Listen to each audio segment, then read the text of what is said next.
Dreamy a décidé de frapper fort en produisant l'aspirateur robot le plus complet de toute l'histoire de l'univers et j'ai la chance de pouvoir le tester aujourd'hui.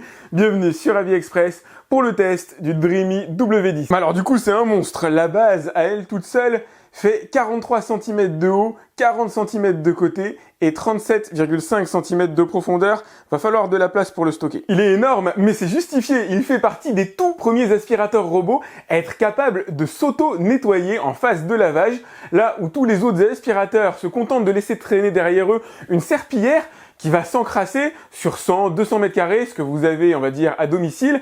Lui va venir s'auto-nettoyer régulièrement pour éviter d'avoir des serpillières à l'arrière qui s'encrassent et ne font finalement que déplacer les saletés d'un endroit à un autre. Et voilà le concept. Les serpillières rotatives que vous avez ici vont venir s'encrasser à mesure que l'aspirateur passe sur le sol et au bout de quelques minutes de nettoyage, l'aspirateur va revenir à l'intérieur de sa base pour les nettoyer. Un système de jet d'eau propre va venir pulvériser de l'eau sur les serpillières et récupérer l'eau sale dans un bac à part. Le système en question, le voilà, il est bien à l'abri sous le capot que vous avez ici. Vous allez avoir le bac à eau fraîche à cet endroit-là et ici vous avez la récupération des eaux usagées. Si vous êtes abonné à ma chaîne, vous allez me dire, mais c'est pas le premier à avoir cette technologie-là. Effectivement, vous aurez raison.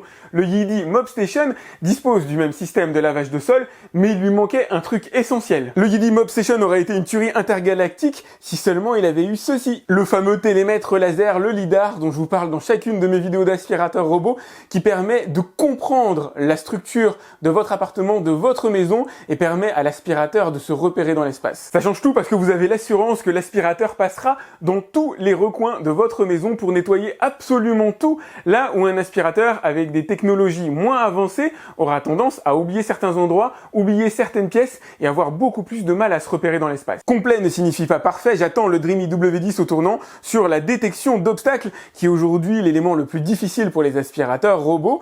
Donc pour la détection d'obstacles, il y a le lidar que vous avez ici et vous avez aussi des petits capteurs, des petits détecteurs sur les côtés et à l'avant. Et en bout de course, si vraiment il doit rencontrer à un moment donné un pied de chaise ou un obstacle non détecté, vous avez ici un petit bumper qui l'invitera à changer de trajectoire, petite réglette en caoutchouc sur le devant pour éviter d'abîmer l'aspirateur et les meubles. Pour le reste, sa conception est classique mais plutôt haut de gamme. On a ici 6 détecteurs de vide pour éviter que l'aspirateur ne tombe dans les escaliers. Vous avez là bien sûr la brosse rotative qui alterne des poils et une réglette et des réglettes en caoutchouc. Vous avez des petits patins pour accompagner le mouvement. Ici, vous avez des réglettes en caoutchouc pour s'assurer que rien ne passe au travers des mailles du filet. Il a été bien conçu de manière classique. J'ai pas noté de vraie révolution, à part la petite ailette que vous avez ici, la petite brosse rotative qui est plus courte et profilée par rapport à ce que j'ai pu voir sur d'autres aspirateurs. Et cette brosse, croyez-moi, est stratégique parce que non seulement son objectif, c'est d'aller lécher les plinthes, d'aller vraiment ramasser les saletés en bordure des murs, mais surtout de ne pas les éparpiller dans la pièce. Et souvent, on a des brosses comme ça qui sont mal conçues, trop rapides, et qui prennent les saletés et finalement les renvoient ailleurs. D'un point de vue technique, le Dreamy W10 contient la plus grosse batterie disponible dans un aspirateur robot à l'heure actuelle sur le marché. 6400 mAh, les hauts de gamme, normalement, s'arrêtent à 5200. C'est logique peut-être par rapport au nouveau système de nettoyage. En tout cas, c'est clair que c'est la plus grosse batterie que j'ai jamais vue dans un aspirateur robot. La tour que vous avez ici dispose aussi d'un système de séchage des brosses rotatives. Parce qu'une fois humidifié, une fois l'aspirateur rentré pour se charger à l'intérieur de son dock ici, de manière totalement automatisée évidemment, si les petits pads que vous avez là sont mouillés, il risque d'y avoir développement de moisissures et de mauvaises odeurs. Non, là on a un système de séchage intégré. Un manque compréhensible, il n'y a pas de bac à poussière externe, c'est-à-dire que la tour que vous avez ici n'est pas en mesure de vidanger le bac à poussière qui se trouve à l'intérieur de l'aspirateur robot. Le réservoir à poussière se trouve sous la petite trappe que vous avez juste ici. Il fait 450 ml. Ce qui est correct, sans plus, à mon avis, il faudra le vider tous les à peu près 3-4 utilisations. C'est pas souvent que j'ai un aspirateur robot qui essaye un peu de révolutionner le marché comme celui-là peut le faire. J'ai hâte de voir ce que ça donne et c'est exactement ce qu'on va faire. C'est parti pour le test. Allez, c'est parti pour le démarrage de l'aspirateur. Donc au début, il a une première phase de repérage, on va dire, à l'intérieur de la pièce. Ça dépend si vous avez fait la cartographie au préalable ou pas. C'est un choix. Là, ça y est, il s'est repéré dans l'espace et il va commencer à nettoyer notamment les bordures, les plaintes de la pièce et je lui ai préparé des pièges. Alors j'ai mis un hélicoptère ici, c'est pas pour le plaisir, c'est pour voir sa capacité de détection d'obstacles. Vous allez voir qu'il y a d'autres pièges. Donc il l'a bien repéré, il a bien vu l'hélicoptère. C'est pas un obstacle très difficile puisqu'il fait plus de 10 cm de haut, c'est-à-dire qu'il est visible directement par le télémètre laser. Là ici, on a un obstacle alors plus compliqué. Je me suis amusé à le faire tout à l'heure. Donc c'est un endroit dans lequel le robot peut rentrer tout juste, mais vraiment très juste comme vous pouvez le voir. Par contre, il ne peut quasiment pas faire de demi-tour, ça devient difficile pour lui et il arrive quand même à gérer son empattement assez correctement. Là, j'ai mis mon petit Bowser traditionnel et vous pouvez voir qu'il ne l'a pas repéré, il est en train de le pousser. Il va pousser la chaussette aussi qui se trouve devant lui et le câble que j'ai mis là-bas, le câble USB-C, idem, il va monter dessus et il risque de se prendre la rotative à l'intérieur. D'ailleurs, c'est le cas, en jugé par le bruit, ce qui m'invite à vous dire tout simplement qu'il faut avoir un appartement, une maison quand même bien dégagée pour pouvoir l'utiliser. Il ne fait pas de miracle en matière de détection d'obstacles comme la plupart des robots. Il y a 100% des robots qui ne détectent pas les câbles comme là je viens de lui mettre et 99% qui ne détectent pas la chaussette. Par contre, le petit Bowser, j'avoue que j'aurais bien aimé qu'il le détecte. Ça m'aurait... On va dire, ça aurait pas été un minimum, mais j'aurais pensé qu'il était en mesure de le faire. Malheureusement, c'est pas le cas. Donc, il longe visiblement bien les plinthes. Il se déplace très bien à l'intérieur de la maison. Il ira nettoyer absolument tout ce que vous souhaitez, toutes les pièces qui lui sont accessibles. Il n'y a pas de souci. Alors, il n'est pas au top en matière de détection d'obstacles. J'ai déjà vu mieux en matière au niveau robot. J'attendais pas véritablement ça de lui. C'était pas l'objectif de la technologie embarquée. Regardez, il s'est quand même bien stoppé au niveau du sac McDo. Alors désolé pour la pub McDonald's, il l'a bien détouré, il l'a bien repéré. Il cherche pas à entrer en contact particulier avec lui. Idem pour mon frigo, comme vous pouvez le voir, il va pas rentrer particulièrement en contact avec. Ça va être marrant de voir avec les pieds de chaise, si jamais il les détecte ou si jamais il commence à entrer en contact. C'est plus difficile parce que c'est relativement fin. Donc là, il entre directement en contact avec les pieds de chaise. Donc vous pouvez le voir, ouais, en partie, pas tous. Il est dans la moyenne des télémètres laser en matière de détection d'obstacles, mais on n'a pas aujourd'hui, niveau technologie embarquée, ce qu'il y a de plus raffiné sur le marché. C'est pas grave, c'est pas dramatique. Par contre, ça induit quand même d'avoir une maison assez propre, assez clean au sol, pas trop de jouets d'enfants notamment, pour pouvoir lui permettre de faire son nettoyage complet. Alors, un nettoyage complet, il va y en avoir besoin. Chez moi, on a l'impression que les enfants mangent au sol. J'espère que je suis pas tout seul dans ce cas-là. On a une table, on est civilisé et tout, on a une jolie table juste au-dessus, mais la nourriture est au sol. Et ça tombe bien, les aspirateurs robots, ça sert à ça. Donc globalement, il est plutôt bon en déplacement, pas excellent en matière de détection d'obstacles. Une fois le détourage de la maison ou de l'appartement réalisé, c'est-à-dire le nettoyage des bordures, il va effectuer sa routine de va-et-vient. Ça, c'est assez classique et d'ailleurs très efficace. Il va effectuer des va-et-vient dans la pièce afin de s'assurer d'absolument tout nettoyer. Il me le détecte bien, mon petit hélicoptère là-bas. Voilà qui résume bien ce que je pense du W10, il se repère très bien dans l'espace, il se déplace très rapidement, il est sûr de lui, mais il n'embarque pas les dernières technologies en matière de détection d'obstacles. Dreamy étant un partenaire de Xiaomi, l'application dédiée est Xiaomi Home qui est extrêmement complète. Vous avez ici la cartographie réalisée de ma maison, donc vous avez le salon, vous avez les chambres, la salle de bain, je l'ai pas laissé tout visiter à 100%. Vous allez pouvoir dire à l'aspirateur de nettoyer une pièce en particulier, 2 pièces si vous le souhaitez, l'intégralité de la maison ou pourquoi pas une zone et dessiner par exemple ici un rectangle et lui dire je veux que tu nettoies uniquement cette zone-là. Vous avez la gestion des cartes à ce niveau-là. Donc vous avez une fonction qui permet de faire une cartographie de base de votre maison lorsque vous installez l'aspirateur. Vous pouvez aussi éventuellement faire la cartographie au moment du nettoyage. Vous pouvez avoir plusieurs étages chez vous. En ce qui me concerne, j'ai un plein pied, donc ce sera pas très utile. Là, vous avez le nettoyage automatisé. Là, vous avez le retour à la base de chargement. Là, vous allez pouvoir créer des zones d'interdiction. Donc dire à l'aspirateur, je veux pas que tu ailles dans tel ou tel endroit. Par exemple, vous allez pouvoir créer des murs virtuels. Vous avez cette espèce de petite barre que vous allez pouvoir positionner ici et dire dans cet endroit-là, je veux pas que tu passes. Ou pourquoi pas faire un rectangle avec une zone interdite. Là, à cet endroit-là, j'ai des rideaux sur le sol. Je sais que mes aspirateurs ont tendance à se prendre dans les rideaux, donc je vais faire un petit rectangle ici. Et très important aussi, vous avez la zone interdiction de laver.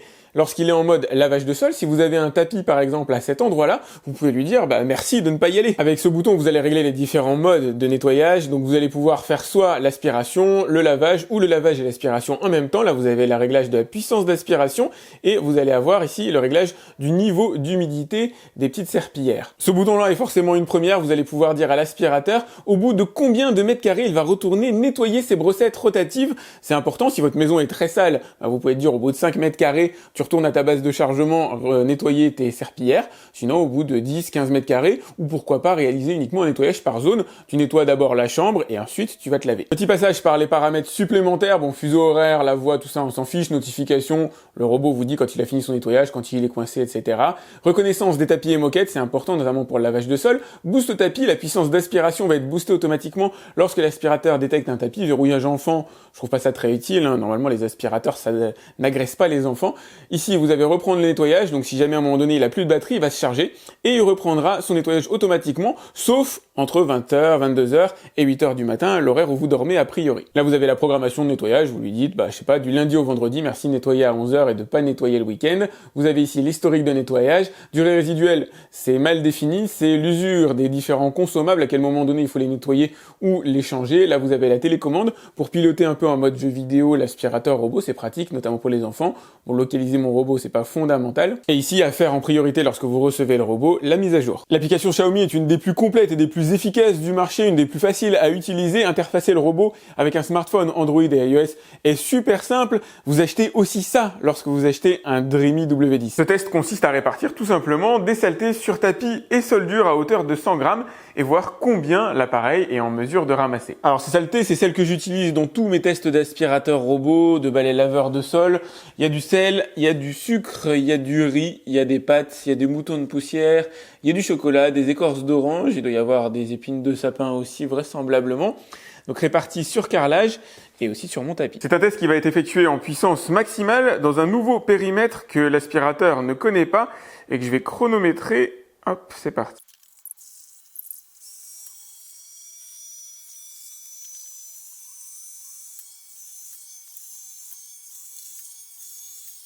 Hop, ça y est, je considère qu'il a fini son boulot en 3 minutes 30. Et regardez le résultat par vous-même, c'est un des meilleurs aspirateurs que j'ai pu voir. Le résultat est parfois totalement parfait. Il va rester à certains endroits quelques grains qu'il n'est pas en mesure de ramasser. Certains qu'il a mis en bordure du tapis, c'est tout à fait justifiable. C'est pas particulièrement dérangeant. Le tapis en lui-même a été très bien nettoyé aussi. Je suis très curieux de voir ce que ça va donner en matière de résultats à la pesée.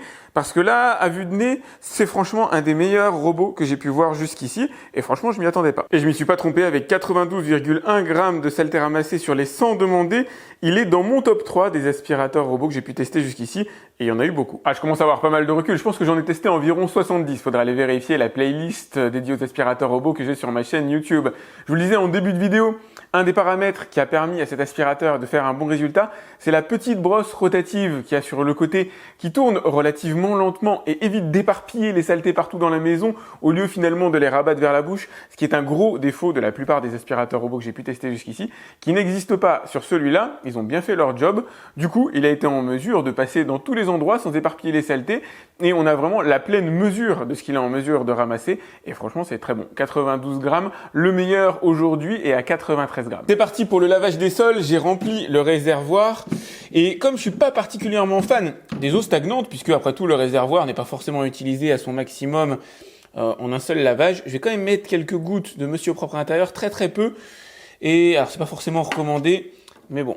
Personnellement, ça me rassure. Alors, ça peut se gérer directement avec l'application, mais sachez que dès que vous installez les petites serpillières en dessous de l'aspirateur, il bascule immédiatement en mode lavage de sol. Sur l'application, vous allez avoir le choix. Soit vous le faites uniquement laver le sol, soit vous activez les fonctions aspiration et lavage en même temps. C'est ce que je vais faire. C'est quand même vachement plus utile, je trouve. Comme ce serait trop long de vous montrer le nettoyage intégral de la maison en vidéo, je vais dessiner un petit rectangle ici à l'intérieur de mon salon et j'ai demandé à l'aspirateur d'aller nettoyer. Et après, je viendrai ajouter des saletés dans ce rectangle-là pour voir comment il se débrouille. Lorsque vous enclenchez le nettoyage, la première chose qu'il va faire, c'est humidifier les deux serpillères parce qu'il n'a pas de système de rétention d'eau à l'intérieur de l'aspirateur en lui-même, contrairement, on va dire, à la concurrence classique qui dispose d'un réservoir personnel.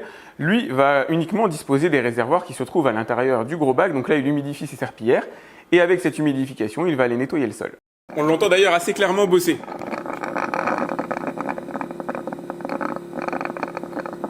Donc là, c'est un test véritablement très simple. Je ne lui ai mis aucune difficulté particulière sur le sol. L'objectif, c'est juste de présenter la manière dont ça fonctionne. Vous pouvez voir à l'arrière les deux rotatives qui laissent une trace d'eau assez fine sur le sol. L'objectif, c'est pas de le tremper, de le détremper. Et ça va permettre de décanter les saletés, de nettoyer normalement assez correctement. En tout cas, a priori, c'est le meilleur système de lavage de sol qui existe à l'heure actuelle sur le marché. C'est ce que je vais essayer de vérifier au travers de différents tests.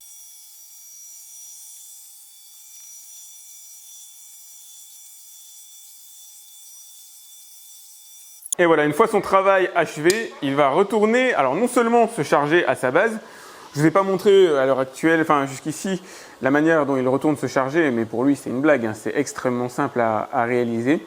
Ce qu'il va surtout faire, c'est nettoyer les brosses rotatives qui se trouvent à l'arrière en pulvérisant dessus de l'eau propre, l'eau qui contient un petit peu de détergent, en aspirant l'eau sale recueillie à l'intérieur du bac qui se trouve là un petit peu plus loin en profondeur, et ensuite sécher les rotatives. Donc c'est ce que je m'attends à voir directement ou à vous montrer en caméra. Ça va être compliqué de vous le montrer, mais on va peut-être pouvoir l'entendre. Donc là, il est en train de pulvériser de l'eau propre. Là, il fait tourner ses rotatives pour nettoyer, pour déloger les différentes saletés qui se trouvent dessus. Et en même temps, il aspire l'eau sale recueillie.